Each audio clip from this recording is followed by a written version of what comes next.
short and stout. Here is my handle, here is my spout. When I get all steamed up, hear me shout. Just tip me over and pull me out. I'm a little teapot, short and stout. Here is my handle, here is my spout. When I get all steamed up, hear me shout. Just tip me over and pull me out. I'm a little teapot, short and stout. Here is my handle, here is my spout. When I get all steamed up, hear me shout. Just tip me over and pull me out. And welcome to KBLP, the Book Corner with Denise Harris. Thank you for joining me tonight. We're going back to Stephen King for a bit. There's 3 major stories I want to talk about that we didn't get to when Lori was with me the last time. One is Storm of the Century, which you just heard. I'm a Little Teapot. Love it, love it. With Andre Lenoge. So, then Kingdom Hospital and 11/22/63. These are 3 major, I think, epic stories that we need to discuss a little bit. So I'm going to start with, thank you, Lori, sweetie. Appreciate it. I think I got everybody else, though. Thank you, honey. Appreciate it. I'm going to start with Storm of the Century. Wow, that movie was totally awesome. And this was the only one Stephen King did not write a book for. It was strictly as a screenplay from the beginning. It was never to be a book. So that's an interesting little fact. I love this one, Little Tall Island,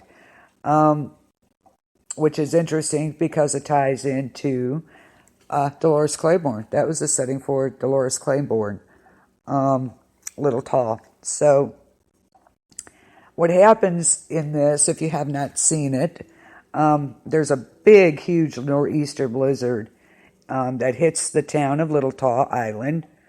And of course, it's off the coast of Maine. It's so powerful that all access is blocked and no one is able to leave or come to the island until the storm's over. And while trying to deal with this storm, getting everything, batten down the hatches and food and all that good stuff, tragedy awaits them. And it happens when one of the town's residents is brutally murdered by Andre Lenoge, who is played by Colm Farrell.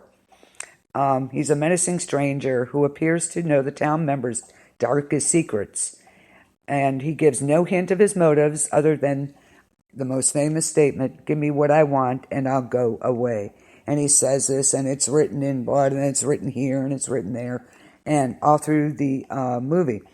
"Give me what I want and I'll go away." Him and his cane, the famous cane that he carries with him. And he's imprisoned in the town's holding cell by Michael Anderson, played by Timothy Daley. And he uses his various abilities to affect the town.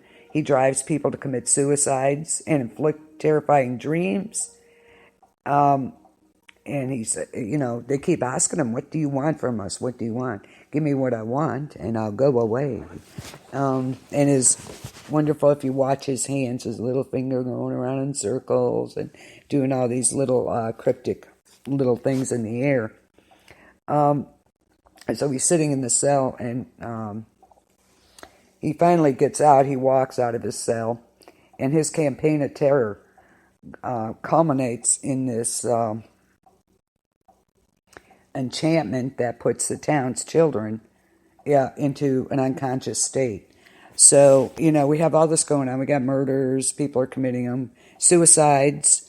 The one I remember most, they're all in the church for this storm. They're all hunkered down in there because power's out, etc. And of course, the town gets together in the church. And I remember specifically the older woman going in there and going to wash her face or whatever she was going to do. And she starts smacking her head on the sink. Hi, Stephen, how are you?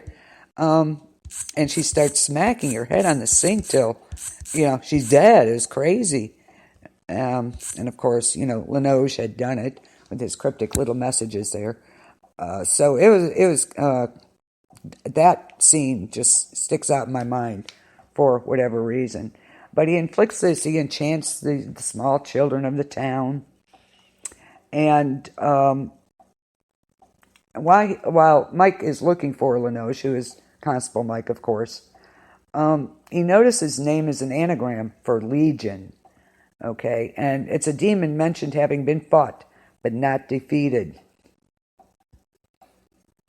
by Jesus. So his name is an anagram for Legion. So